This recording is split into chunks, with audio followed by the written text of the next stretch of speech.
Well, hello, I'm Lady Charmaine, and my guest today is serving up food for the soul in a very sweet way.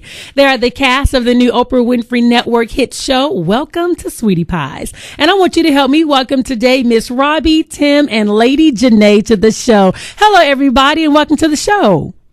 Good morning. Thank you very much. Good. First, I want to say congratulations on your new show, Welcome to Sweetie Pies, making everybody at home hungry. So I want to say congratulations to you all. Thank you so much. We're so excited about it.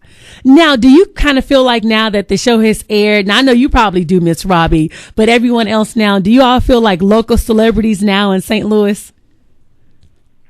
We're local celebrities. I can't believe it. I mean, we walk out of the kitchen, the camera starts flashing, and right now we have a convention here with like 60,000 people.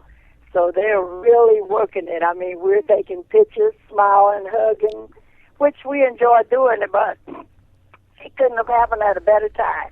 And I was going to ask you about that. I don't think it's hit me yet. Mom still has me working every Saturday. So you don't get a chance That's to right. enjoy it. I'm working. Hey, I'm working, so they got to work. I know that's right, Hey, huh? the chicken lays the egg, but somebody got to watch them. So And somebody got to crack the eggs, too. Yeah, because right. the Kojak convention is in town. That was going to be one of my questions because I know they're in town, and I wanted to know how busy has your restaurant been since they've been in town. Oh, I mean, they're standing outside the door. They have been so supportive of us, and they tell us to watch the show. They're praying for us. They're praying for the baby. So it's just wonderful to have all that power right there in the restaurant. They've been there every day. I bet they have, serving up some good soul food, too. Now, Miss Robbie, you have a very interesting story because you were an original Ike with Ike and Tina Turner. How did you join the group? Well, Ike and Tina were from St. Louis also. Ike is from East St. Louis, but Tina was from St. Louis. And they needed girls. We were already singing around town as a group, a girl group, and they needed somebody to put the background on the first record of Fool in Love. And we kind of all hooked up, went in the studio, recorded the record, and the record was a hit. And we all just left St. Louis together with on the road with Fool in Love. Now, I know you've seen many things. It's been history. Ever since. And then we all moved, we all relocated to Los Angeles, so. And that's when it all started. Now, I know you probably asked this question a lot because we all saw the movie What's Love Got to Do with It. Were you able to see some of those What's Love Got to Do with It moments, or did you leave the group by the time a lot of that abuse was taking place? Well, a lot of it was happening when I was in the group. They didn't use our names, but a lot of it, portrayed. I used to chant with Tina. We call her Ann, so we all chant. I used to go to the meetings and everything. So we practiced Buddhism together. But a lot of it wasn't true. I mean, I never saw him hit her. And so all that stuff was, some of it, they tried to make a movie. So some of it was true and some of it wasn't, to my knowledge. Okay. I'm glad you clarified that from what you saw. Now, where did your love for cooking come from? My mom, I was the oldest of 9 kids, so my mom cooked every day. We had hot meals at home every day. She taught me, and I also took commercials cooking in school. So, and then doing my travels, things were segregated back in the days. So we had to prepare our own food whenever we got the opportunity. So since I knew how to cook and my mom had trained me, I would be the one to cook the meals on the road whenever we got a kitchen. Okay, and so is that where your desire to open a restaurant come from? Because when did your transition happen from being a background singer? My health failed. When my health failed and I decided to move back to St. Louis, I had to think of something else to do. At first, I went to school to train for dialysis, and after I met a salary cap, I had to think of something else to do. So I turned back to what I know how to do, which was singing and cooking. So I decided that I would open a soul food restaurant because it seemed to be a dying breed, the soul food. And I took a chance, and thank God it worked.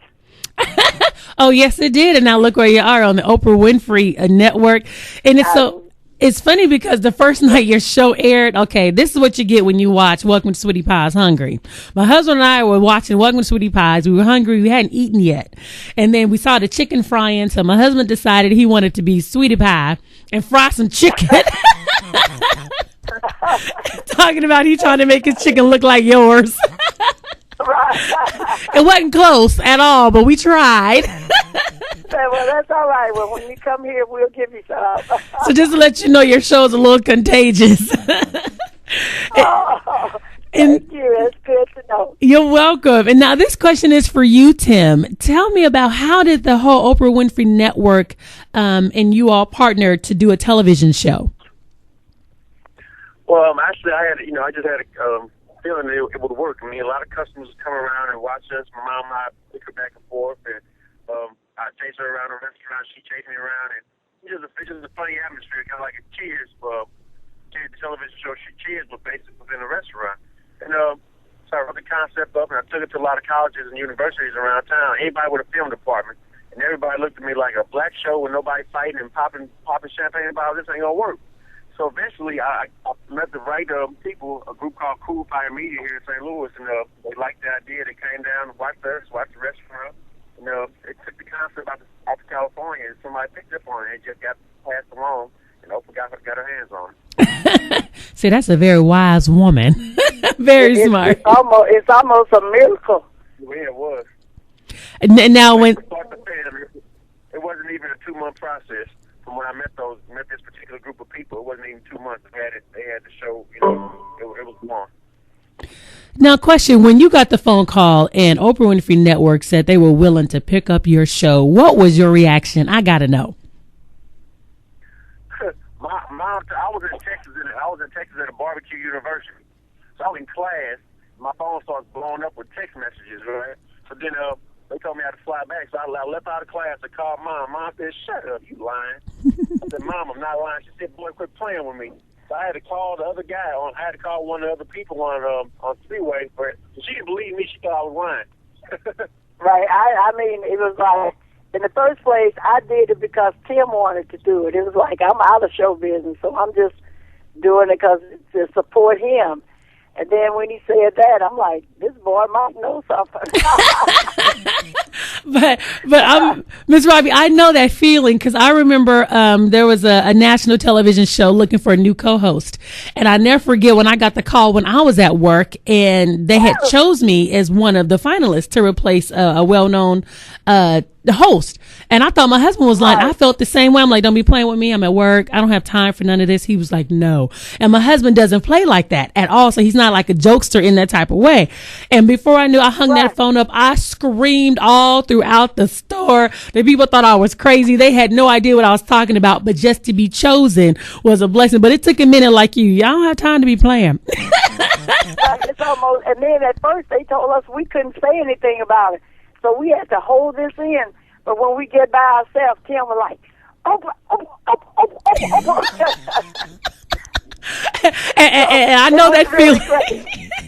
And many people don't know. I can say it now. I couldn't say it then. When I was contacted by the Oprah Winfrey Network, they won't allow you to say anything. They emailed me all these disclosures that I had to sign, and you want to share with the world, but you can't because the right. At the time. So I know that feeling, and I couldn't tell nobody.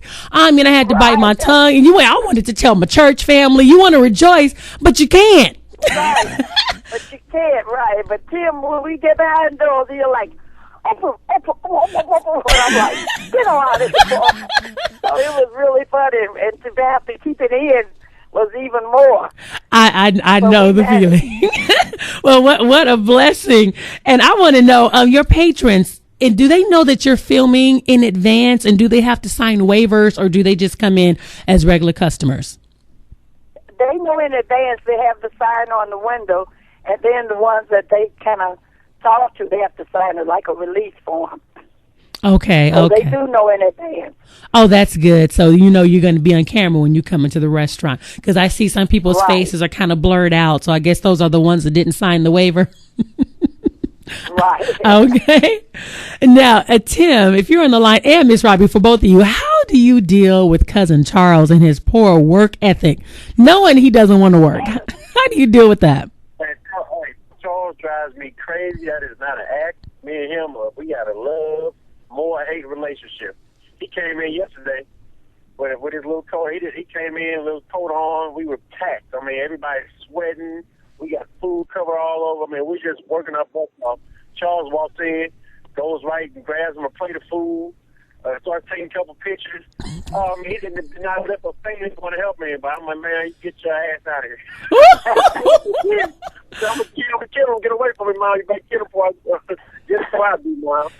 Hey, Charles is a star in his own world.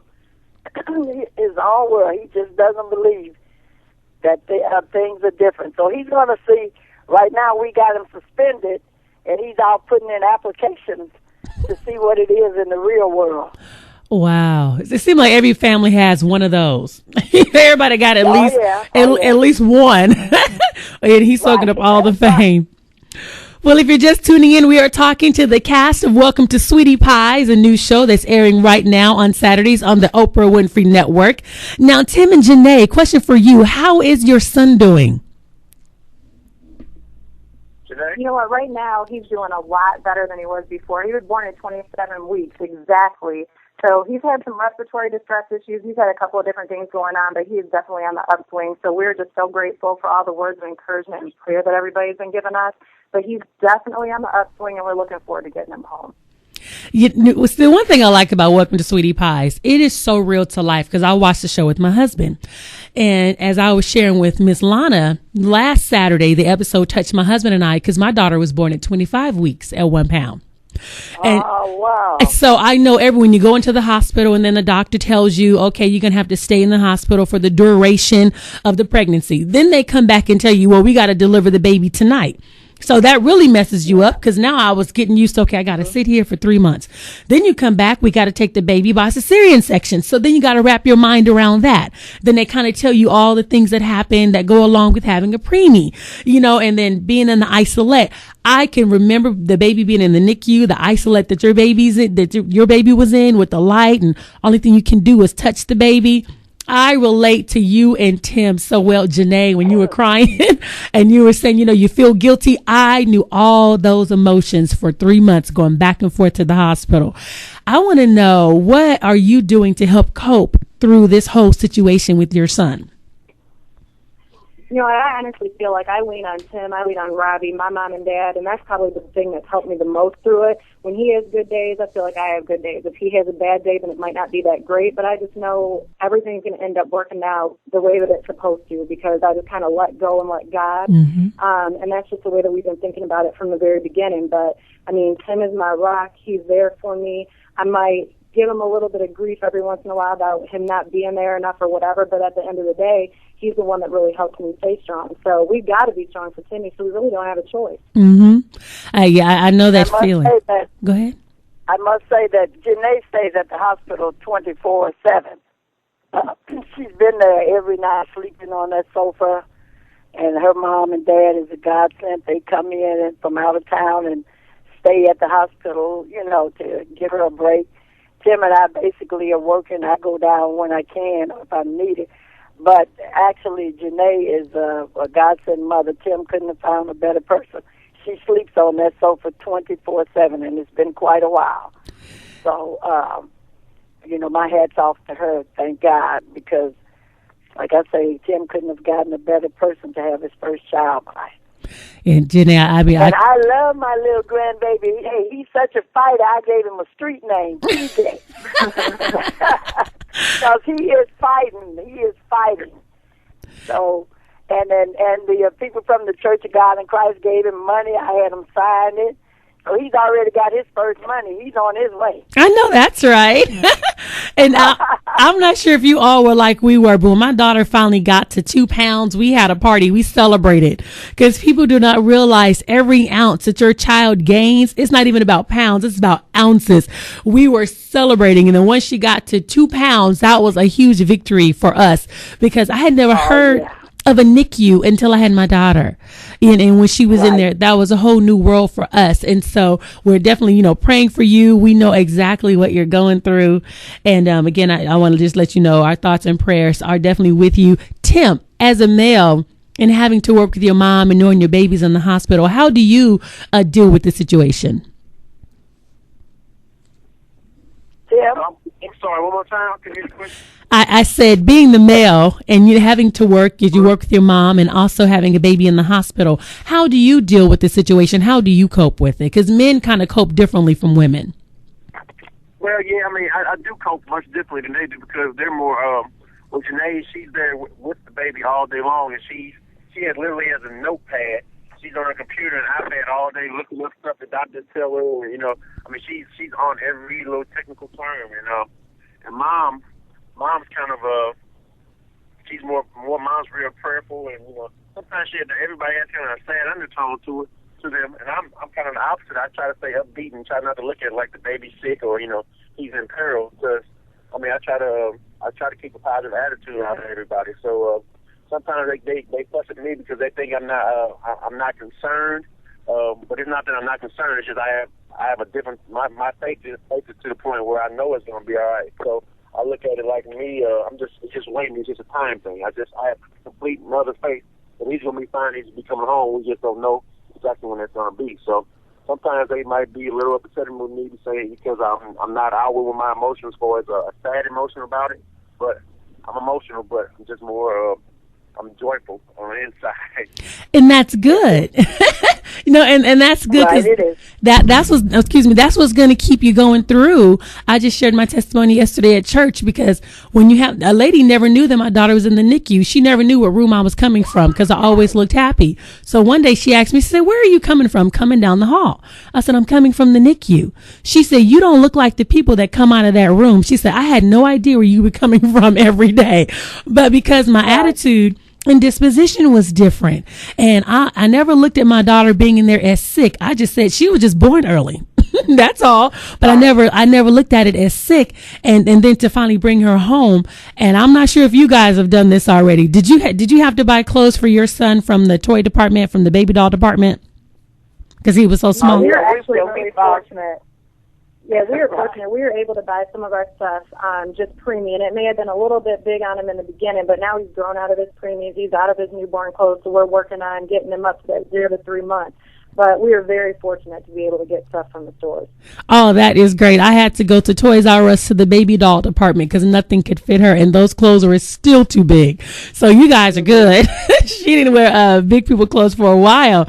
And now getting back to the show, are you going to be filming a second season? We don't really actually know yet. I don't. I'll say that. I feel like this thing's in the works. I think it's looking real good right now. Yeah, it is. I think so, because I look forward to the second season because it's such a heartwarming show. That's the one thing I love about your show. It's so real. It's so heartwarming. The emotions are real. Even when Miss Robbie thought her cook was stealing from her, it was just real. I love it because it's real. And Miss Robbie, you just real. And I want to know, are you opening up that third restaurant? Did you get it? We're working on it. We're getting close. Okay. Because I know you. Yeah, you know you're gonna have to keep watching the show. You gotta keep watching. Okay. Because I know you say party like a sweetie pie's party. I want to see that sweetie pie party happen in that restaurant. That's right. That's right. We have a party, so when it happens, we're gonna have a sweetie pie party. Okay. Jenae said I got to keep watching, and that I will because I DVR it every Saturday. But just in case if I'm not home, I want to thank you so much for joining the show. And again, congratulations on the success of your show and your restaurant. Is there anything that you want to share with the audience before you go? Well, just make sure they watch every Saturday, 8 Central and 9 Eastern. I guess I'm saying that right, on the OWN network. On the OWN network. We need the support. And we're going to see you for a second season. And again, Miss Jenae, Tim, and Miss Robbie, thank you so much for joining me on the show today. Thank you for having us. Thank you. Thanks for having us so much.